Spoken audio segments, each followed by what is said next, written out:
Wondering what life is really like on Canada's wild and crazy West Coast?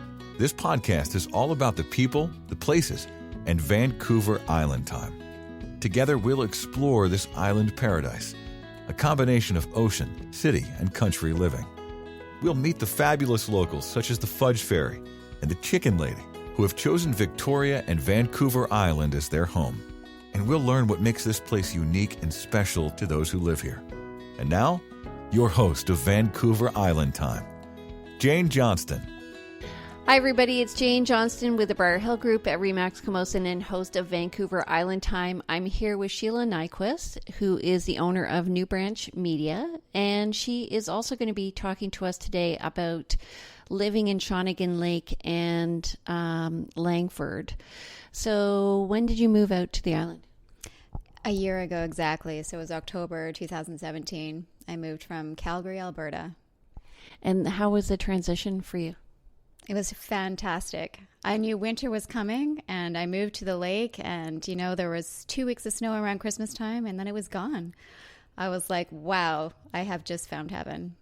I remember when I moved here in 99, I thought, when's winter? When's winter? I don't think we even had snow. I know. Yeah. And people were complaining and I'm like, bring on the rain. I'll take it over snow any day. Yeah. What made you decide to move to Shawnigan Lake? Well, as you know, the rental market is pretty tight right now. And so I just started looking actually on Kijiji and I found this cute little cabin that popped up. And I thought, what are the chances? And I phoned her right away and she had like 12 people applying for this one cabin because it was right on the water on the south end of the lake. And I guess she was impressed with us. So, within a month we were there. How did you find, because Shawnigan Lake is about 20 minutes northwest of Langford, where we are now. So it's about 40 minutes from downtown. How did you find the transition from Calgary, which is a fairly big city, to kind of the country? I found it was really quiet in a good way. Yeah, so at night, you know, there's no traffic noise. It was very peaceful in the morning, waking up and looking at the water. And I felt like I was at a retreat. I thought this is, you know, a perfect transition, giving some space and time away from the city of Calgary and transitioning to the island. It was just the perfect place to do that.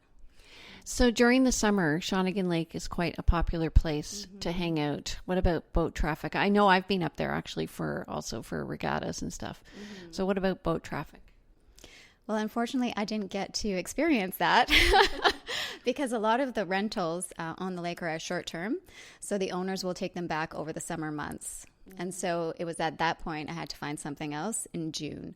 So we were there right up until the end of June, and it was warm enough in June actually to take a couple dips in the lake before we left. Did you find it active on the lake then? Not bad at all. No, I mean, there were oftentimes in the morning you'd see kids from the private school at the other end of the lake and they would be doing their rowing practice. So you'd see the rowers come up in the morning and other than that, and the odd person on their ski-doo around. Sea-doo, sorry, yeah, ski-doo. That's I wouldn't be very, very good with it on their sea-doo. But other than that, I didn't see much else happening on the lake other than, you know, the odd fish jumping and the eagle flying and fishing in front of us. Yeah. I know it is a pretty special place. And actually, you know, relatively speaking now compared to Toronto, where I'm from, and the proximity and how close it is. Like there are people who commute from up there. They come over the Malahat or they can actually go around the Malahat. Did you find the drive disturbing at all? No, I love the drive, actually. I mean, coming from downtown Calgary, where you can drive in traffic for half an hour easily to get halfway across the city, to do a half-hour commute on this island with the views that you get, it's not a problem at all. It's very enjoyable. Yeah. And what about, so the Malahat's kind of known to be foggy, though, and it does get different weather. Part of that is because of the height of the road and the angle of the road. Did you find the road hard? No, not until there was an accident. And occasionally it does get blocked, so that I have run into an issue trying to get one way or the other and being stuck on the one side. So I feel for people who are on the way to the airport or trying to catch a ferry and unfortunately are going to miss it because the road's blocked for, we're not even talking a couple of hours. It's more of like 8 or 10 or 12 hours depending on the accident. So that is definitely something to consider depending on which side you're wanting to live on. Right. Yeah. So to get up there, actually, there's 2 ways. One is through the ferry from Brentwood Bay, and the other is on the highway. And sometimes you can, as I said, go around, but generally the accidents are happening when you're already committed to a road, right? Yes. Yeah. Usually, I think it happens in the Gold Stream area, typically. Okay, so let's move on to places to eat and drink around there. Well, you would be surprised, but there is actually a Thai restaurant in Shawnigan Lake. Yeah, they opened up a few months ago. Awesome, authentic food. The owners are, well, one of them is Thai and one of them is Canadian. And we were there on the opening night, which was really cool. So, yeah, you've got Thai food. There's a fish and chip place. There's a sushi place. And it's not huge. We're not, it's a cute little town, but there are definitely some gems there. There are 4 corners. 4 corners? Well, I mean, 4 corners to the downtown. Oh, yes. Or 3? That's about it, right? One's a lake, so yeah. Yeah. I often go to the corner store there. They have a Chinese food place. Oh, right. Yeah. There is a place there. Yeah. And there's an awesome coffee shop. Shawnigan House. That's it. Yeah. Great. And it's located right next to a chocolate shop. So you can get your, nice little chocolates and baked goods and then head next door for a good coffee. Do you ever go down into Mill Bay? All the time. Yeah. And where did you eat down there? Bridgman's Bistro. Mm-hmm. Yeah. It's a beautiful spot right over the water. It's one of the few places you can actually eat on the water. On the island here on this coast. So yeah, it's a great spot to go.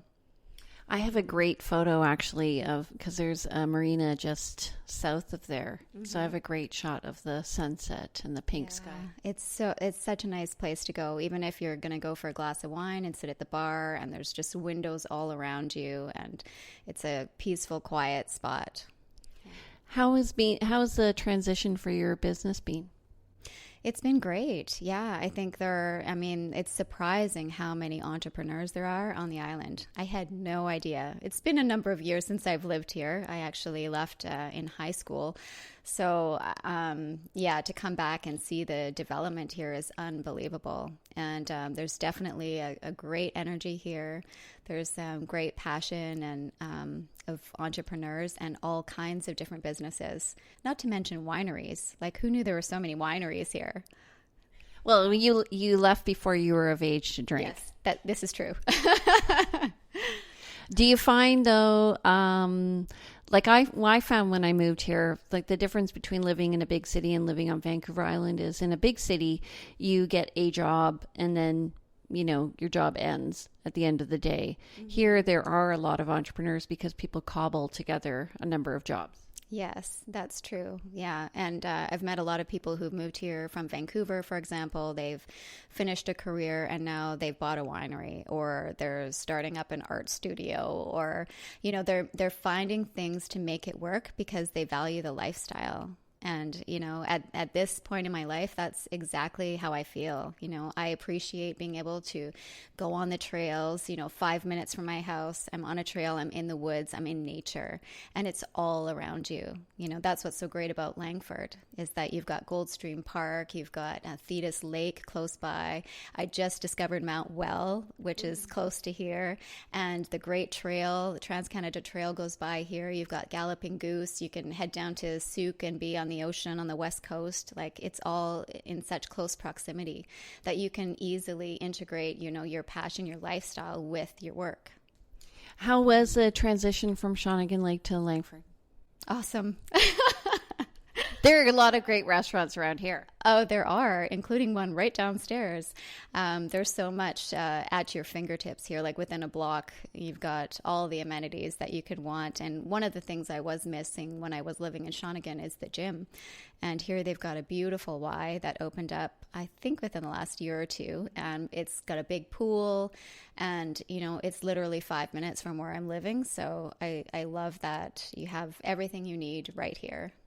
And you're you're also within walking distance to groceries, Starbucks, Brown Social House, and all those essentials of life. Yes, this is true. Yeah, I do walk a lot, and I actually commute running sometimes to the gym. Yeah. So one of the things that people have a difficulty with living in the West Shore, this is what this area is called. It's a combination of Colwood and Langford and View Royal. Do you find the commute downtown a pain?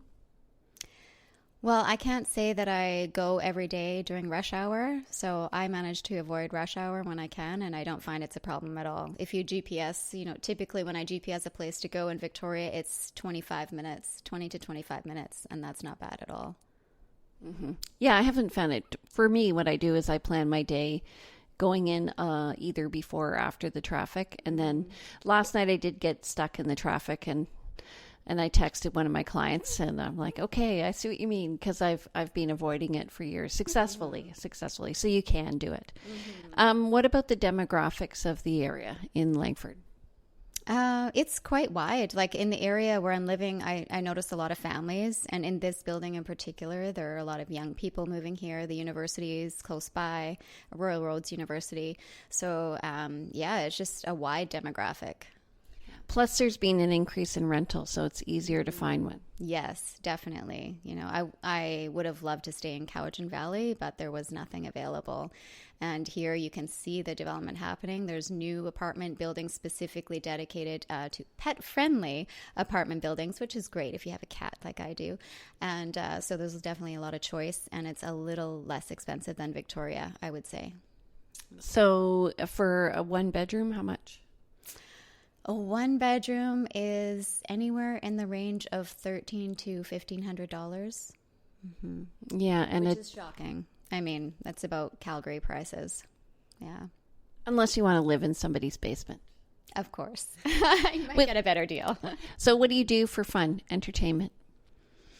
Let me see. Well, my idea of fun might not be the same as everybody else, but I did join a running group, and we meet at Thetis Lake every Saturday morning and go for a run through the trails. And for me, that's like the highlight of my week. I love doing that. Yeah. How did you meet up with them? I think I just Googled them. And, actually, no, I think I went to a running store in Victoria, and they told me about some different groups that I could get involved in. So I checked them out, and yeah, they're a great group. Do you find Victoria accepting of people from out of town? As long as you don't tell them you're from Alberta. I'm kidding. I didn't get any flack for that. But no, I mean, I find a lot of people are from other places here. Yeah. Yeah, I find actually a lot of people from Winnipeg, Toronto, Vancouver, Edmonton, Calgary. Yeah.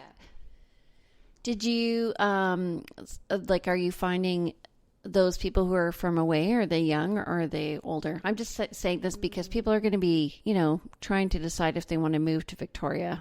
How has it been that way for you? Well, back in the day, people used to say this was a place to retire, and so it was full of retired people, but that's totally not the sense I get now. I think there are a lot of young people here and a lot of young people moving here. I think we have a big white-collar industry compared to what we used to. Yeah, definitely. Especially in the software and hardware sector, more software sector. Yeah, if you look at, what's that group downtown Victoria? I forget. Techtoria? Yes, Techtoria. And if you get on their newsletter, you'll see how many opportunities there are, like employment opportunities every month. A huge long list of companies looking for workers. So if you were to move to Victoria again, ideal place that you would choose to live? If I were to move downtown Victoria? No, just from Calgary again and make your decision. It would, I think I would choose Langford. Yeah. It's close enough to the city, but not right in the city. And it's close to the mountains and the trails. And that's what I appreciate. Yeah. Huh, cool.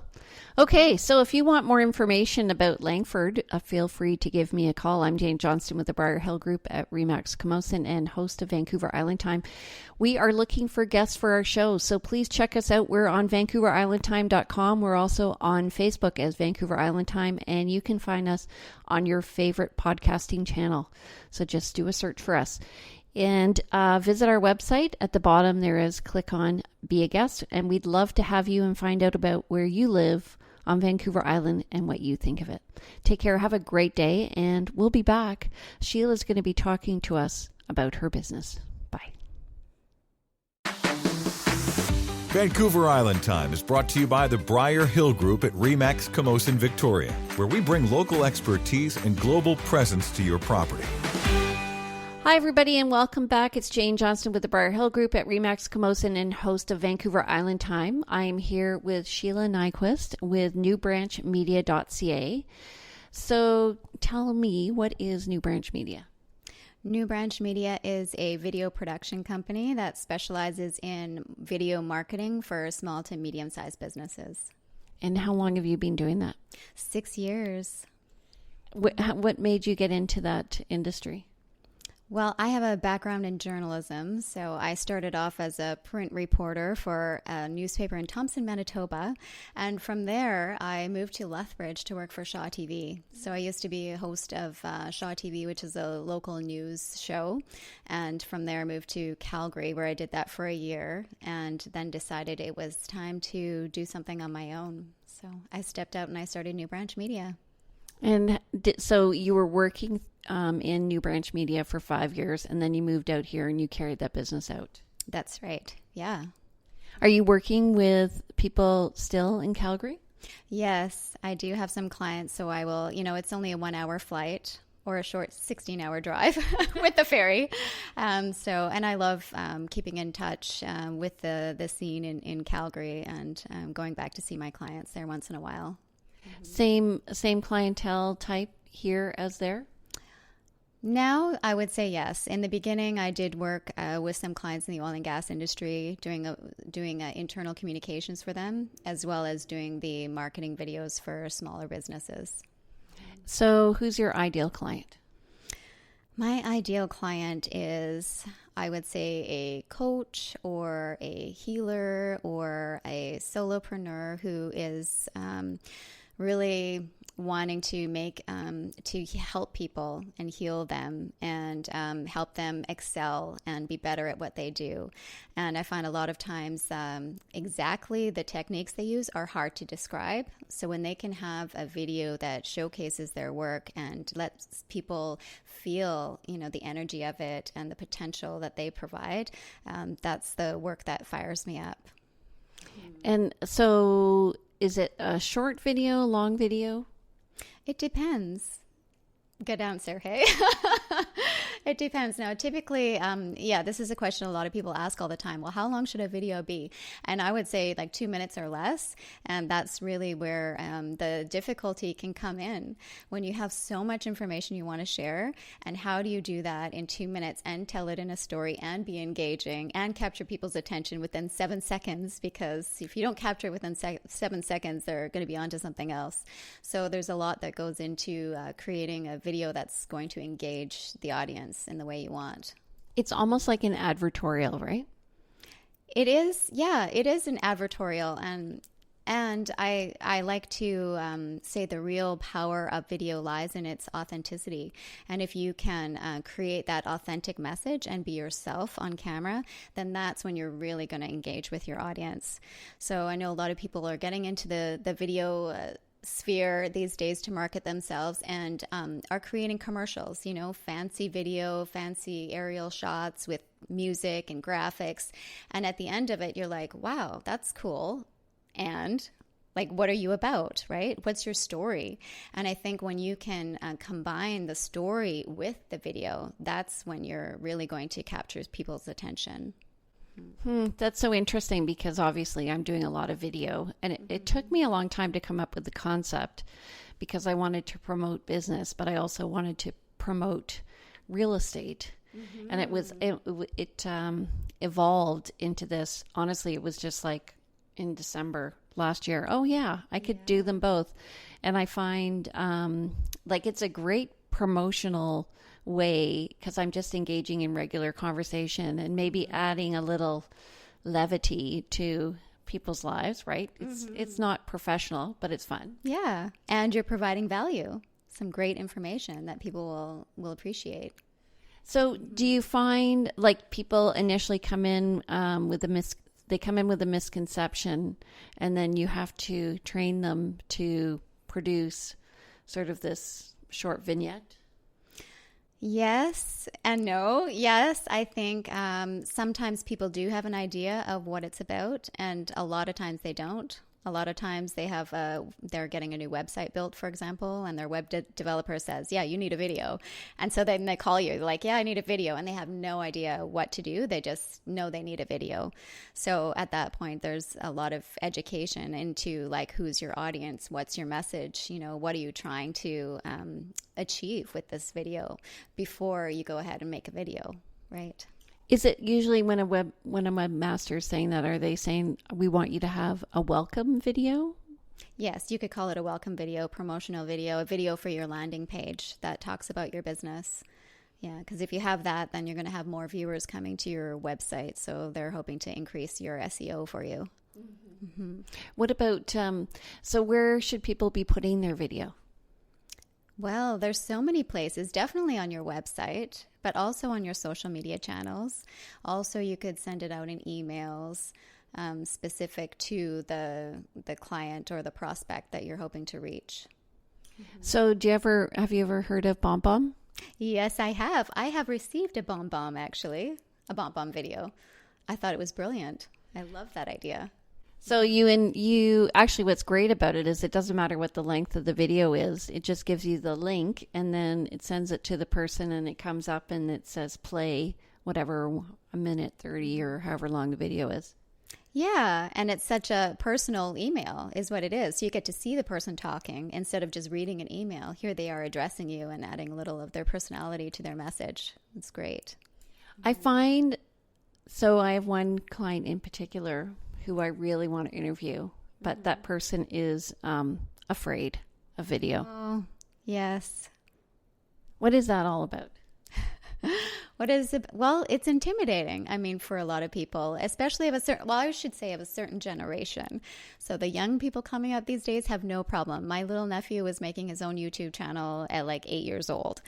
But for most of us who didn't grow up in front of a camera, it can be really intimidating. It's just awkward. And there's a whole other level of fear that comes from putting yourself out there. It's literally, you feel like you're putting yourself on this huge stage in front of the world. And that's a lot to think about. But they're already on social media. Yeah, but it's not video. I find, so one of the things I'm trying to do right now, it's not about me, it's just about Victoria, as I do these little 1-minute videos. And I get 3,000 or 4,000 people watching them. Awesome. That's great. Yeah, just showing like a panorama. Wow. Yeah, it's so much more engaging than a photo can be, I think. Definitely. Because people feel like they're there with you, right? Yeah. Usually what I try and do is if something's moving, I'm trying to track that thing moving. With a steady hand. Yes, I'm learning that. I have a gimbal, but I'm not very good at using it yet. Oh, okay. Yeah, take some practice. I didn't realize you have to program the thing. Anyway, okay. So from start to finish, the process of helping somebody get a video online. Well, from start to finish, we would talk about what you're trying to achieve, who you're speaking to, what your goal is. And maybe it's one video, but maybe it's a series of videos.